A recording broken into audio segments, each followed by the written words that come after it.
Hello friends, कैसे हैं आप सभी। आशा है आप सभी बहुत अच्छे होंगे और अपनी पढ़ाई भी बहुत अच्छे से कर रहे होंगे। कल के टॉपिक में हमने बात की थी मध्यकालीन आर्य भाषा की। तो मध्यकालीन आर्य भाषाओं में कल हमने बात की थी अपभ्रंश और अपभ्रंश साहित्य की। अपभ्रंश के बाद का जो काल है वो हमारी आधुनिक भाषा का काल आता है। तो आज हम बात करेंगे आधुनिक भारतीय आर्य भाषाएं। तो आधुनिक भारतीय आर्य भाषाओं का विकास जो है वो अपभ्रंश के बाद हुआ है। आधुनिक भारतीय आर्य भाषाओं का सर्वप्रथम वर्गीकरण डॉक्टर AFR हार्नले ने सन 1880 ईस्वी में किया था। वर्गीकरण का क्रम doctor AS Hoernle, doctor George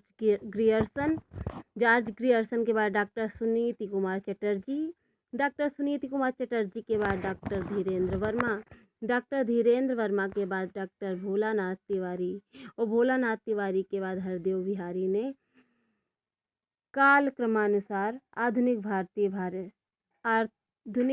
आर्य भाषा का वर्गीकरण किया। आधुनिक भारतीय आर्य भाषाओं की विशेषताएं।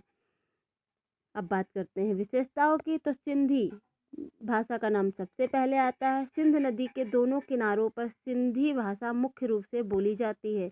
सिंधी की मुख्यतः बोलियां हैं बिचौली, सिराइकी, थरेली, लासी और लाड़ी।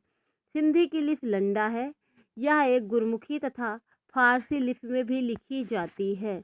ये बात याद रखना, जो मुख्य है वो है सिंधी की लिपि, वो है लंडा। ये आपको याद करना है।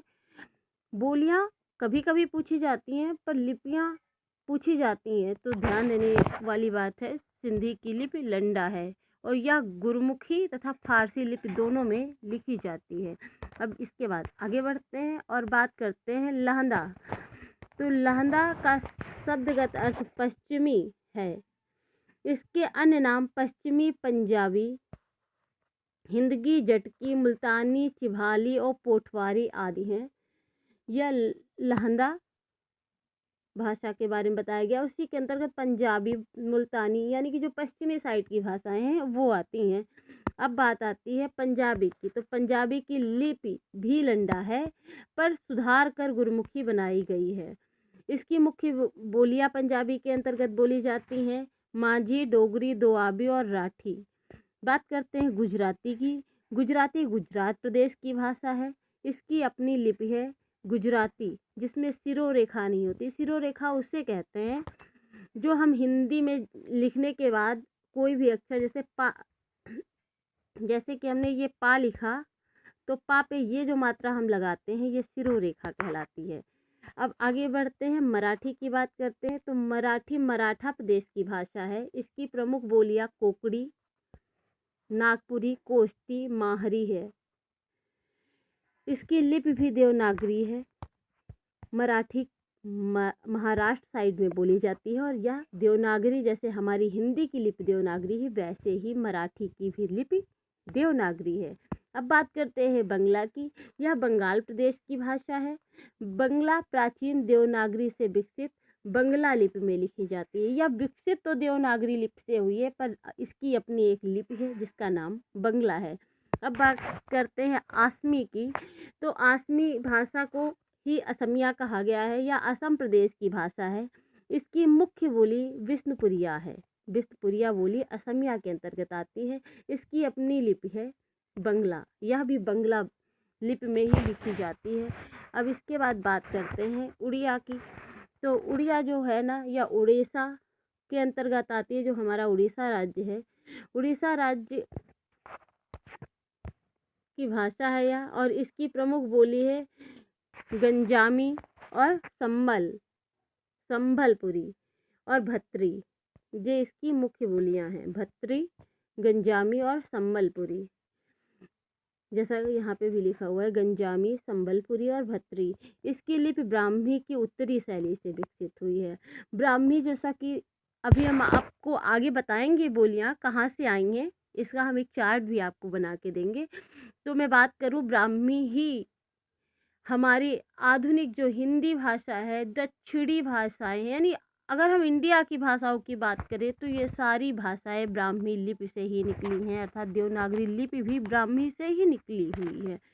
अब बात करते हैं हिंदी की व्युत्पत्ति और अर्थ की। तो डॉक्टर भोलानाथ तिवारी के अनुसार हिंदू शब्द का प्राचीनतम प्रयोग 7वीं सदी के अंतिम चरण के ग्रंथ निशीथ चूड़ के प्रथम बार मिला था। उन्होंने कहा हिंदू शब्द जो था वो प्राचीनतम या 7वीं सदी के अंतिम चरण में एक ग्रंथ था जिसका नाम निशीथ चूड़ था, इसमें पहली बार प्राप्त हुआ था। सेकंड टॉपिक है हिंदी शब्द फारसी है जो संस्कृत शब्द सिंधु का फारसी रूपांतरण है। अब बात करते हैं संस्कृत के सिंधु का ईरानी में हिंदू हो, संस्कृत के सिंधु जो संस्कृत भाषा में सिंधु शब्द था उसका ईरानी में हिंदू हो गया, जो सिंधु नदी के आसपास के क्षेत्र के अर्थ में प्रयुक्त होने लगा। ये बात ध्यान देने योग्य है कि सिंधु जो शब्द था संस्कृत में यूज किया जाता था, ईरानी लोग उसे हिंदू कहने लगे और सिंधु नदी के आसपास के क्षेत्र को सिंधु के नाम से पुकारने लगे और वही सिंधु धीरे धीरे हिंद हो गया। सिंधु शब्द का प्रथम प्रयोग ऋग्वेद में सामान्य रूप से नदी सप्त सिंधुवा, नदी विशेष अथवा नदी के आसपास प्रदेश के लिए हुआ है।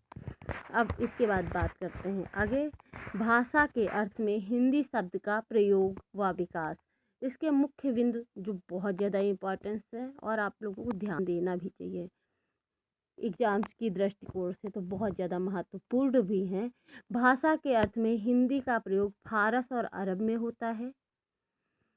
डॉक्टर धीरेन्द्र वर्मा द्वारा संपादित हिंदी साहित्य कोश, सबसे पहले तो डॉक्टर धीरेन्द्र वर्मा की ये ही ध्यान देने वाली है रचना ही जिसका उन्होंने संपादन किया है कि भाग 1 के अनुसार 13वीं और 14वीं सदी में देसी भाषा को हिंदी या हिंदकी या हिंदुई नाम देने में अब्दुल हसन या अमीर खुसरो का नाम सबसे अधिक प्रयुक्त होता है। अमीर खुसरो ने कहा भी है कि अमीर खुसरो ने सबसे ज़्यादा अपने ग्रंथ में हिंदी को महत्वता प्रदान की है। अब बात करते हैं कवि नूर मोहम्मद ने लिखा है हिंदू मग पर पाँव न राखो का जो बहुतो हिंदी भाखो। ये कवि नूर ने अपने शब्दों में हिंदी के बारे में लिखा है।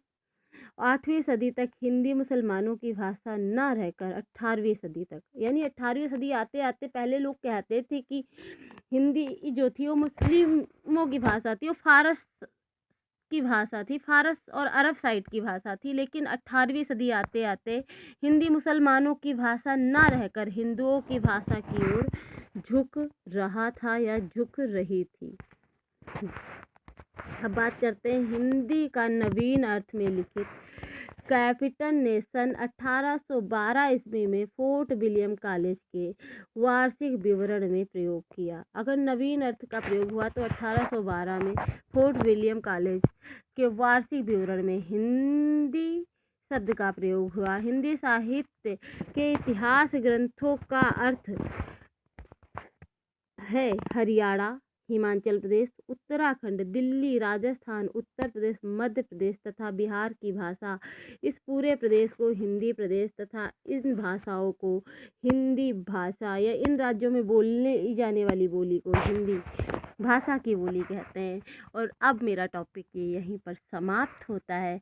आगे हम आपसे अगले टॉपिक में बहुत सारी बातें करेंगे जिसमें हम आपको बोलियों के बारे में बताएंगे। पर एक बात, हमें आपके सपोर्ट की सच में बहुत ज़्यादा ज़रूरत है, तो प्लीज़ चैनल को लाइक करिएगा, शेयर करिएगा और सब्सक्राइब ज़रूर करिएगा। Thank you.